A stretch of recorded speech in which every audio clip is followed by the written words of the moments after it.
Pemirsa,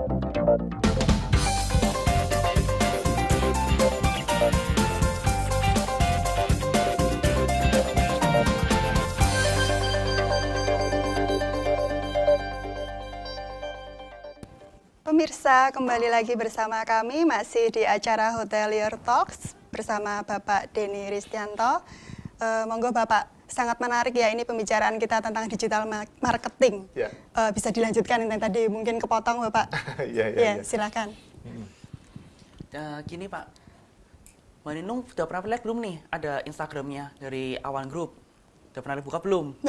Belum ya? Nih, ini pemirsa, saya dari sedikit bocoran nih. Saya melakukan riset Pak, dari Instagram nih, yang dari Awan Group ya. Saya melihat ada poster atau postingan Pak, dari Awan Group, gambarnya tuh Vespa Pak. Ya. Itu kalau boleh tahu ada kesan apa sih Pak di balik Vespa itu? Dan kenapa marketing kok jualnya Vespa Pak, bukan hotel Pak? Ya, sekarang pertanyaan saya sebelum jawab itu semua. Penasaran nggak sama itu? Penasaran Pak? Berarti strategi marketing saya berhasil. Strategi Pak ternyata iya, itu. Betul. Jadi gini, kalau saya naruhnya mungkin maaf saya nggak nyebut brand ya, misalkan ada motor Matic atau apa yang lain gitu. Orang udah biasa ngelihat, oh ya motor Matic seperti itu.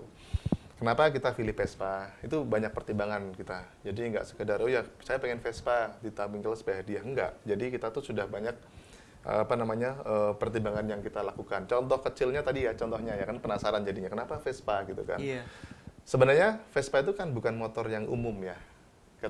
Kita lihat Vespa yang baru ya, kita bicara apalagi ini Vespa Primavera yang mana dilihat harganya cukup relatif mahal. Fantastis. Fantastis berarti Iya. ini nggak ecek-ecek ya. Bukan Vespa sembarang Vespa ya. Iya, jadi Vespa Primavera itu lumayan lah harganya. Nah, pasti orang penasaran sih, kok ini Vespanya bagus nih, Vespa Primavera, gimana cara dapetinnya? Ya kan, dapetnya ya itu kita kasih sebagai pemenangnya, kita berikan bagi yang menginap di hotel kami, 1 malam dapat 1 kupon. Caranya mudahnya gampang kan dapetinnya, saya cukup menginap aja di hotel, terus saya bisa dapat kupon. Nah, ini Vespa ini kita udah undi hari Jumat kemarin, kebetulan pemenangnya dari Banjarmasin. Wow. Banjarmasin jauh ya Pak, Iya, lumayan ya. Banjarmasin. Ya, kan kita ada 2 properti kan di Semarang sama di Bali. Oh. Di 2 properti ini siapapun yang menginap di 2 properti kami, kita kumpulkan nama-namanya, kita undi, terus kita pilih pemenangnya siapa. Nah, itu kemarin sudah dapat pemenangnya. Terus bulan depan nih, kebetulan kemarin ini bertepatan dengan ulang tahunnya Awan Group. Ulang tahun Awan Group yang keberapa nih Yang Pak? ketiga. Yang ketiga, berarti selamat ulang tahun untuk Awan Group. Terima kasih.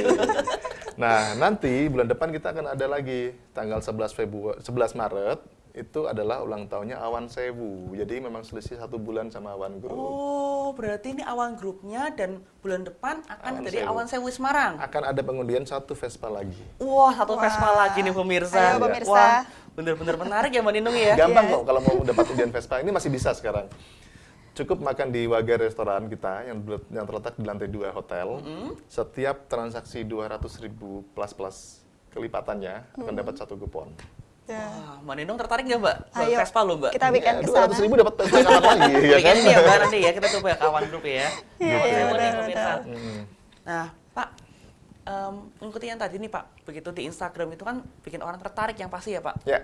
Berarti untuk jam sekarang ini selain dari Instagram, apakah masih ada cara yang lain Pak? Misalkan kalau yang dulu kan lewat email nih Pak. Ya. Itu masih berlaku nggak sih Pak? Masih. Jadi sekarang lebih canggih lagi. Kalau dulu email itu sebagai alat komunikasi one way ya, ataupun kita kirim email nanti nge-reply terus nanti two way-nya itu nggak bisa ya, interface langsung gitu kan. Kita harus nunggu orang reply message baru kita akan dapat feedback-nya. Iya, betul.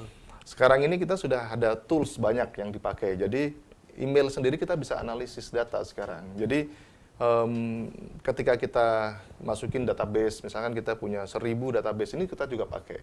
Jadi misalkan saya punya 10.000 database nih, saya broadcast email pada waktu yang bersamaan ke semua database yang kita punya, jepret gitu.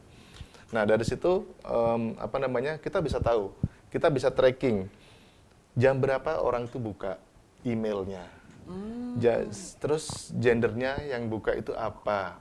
Terus nanti kita bisa trace lebih detail lagi secara originalnya mereka dari mana.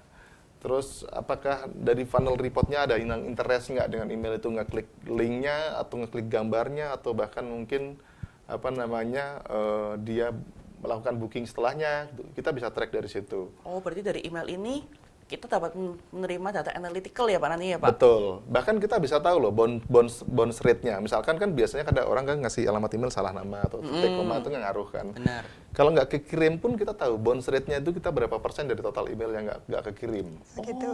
Betul. Yang benar-benar dibuka itu berapa persen. Jadi kita tahu nih ketika kita sudah ngirim 1000 email yang dibuka ternyata cuma 80%. Berarti yang 20% ini inaktif ya.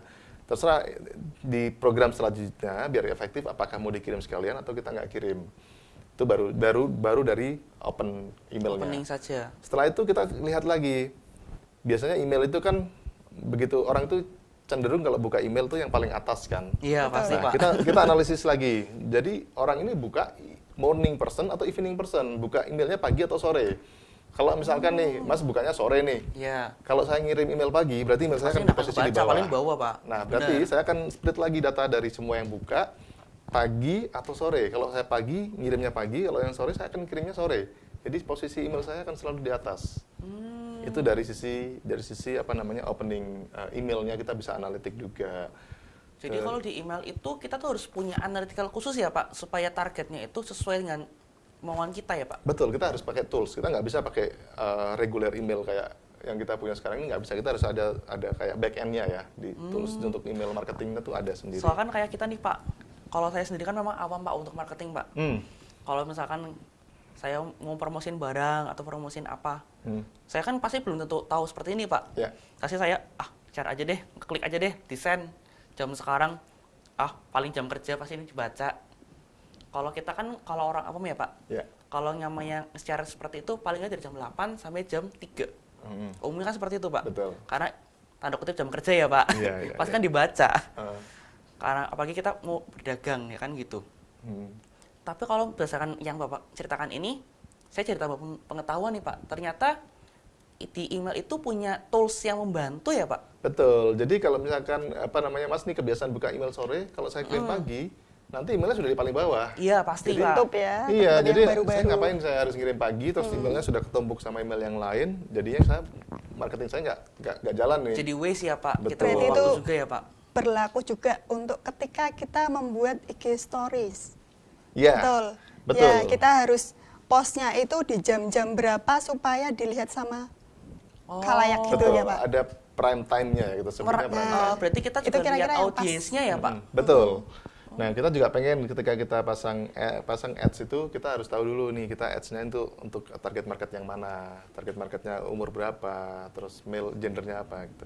Jadi harus disesuaikan kalau kita mau pasang ads. Wah. Oke. Kalau dari Nusa Putra sendiri gimana nih Maninung? Sebentar sebelum lanjut ke Nusa Putra, ya kita saksikan pesan-pesan berikut tetap di channel TV-ku Semarang.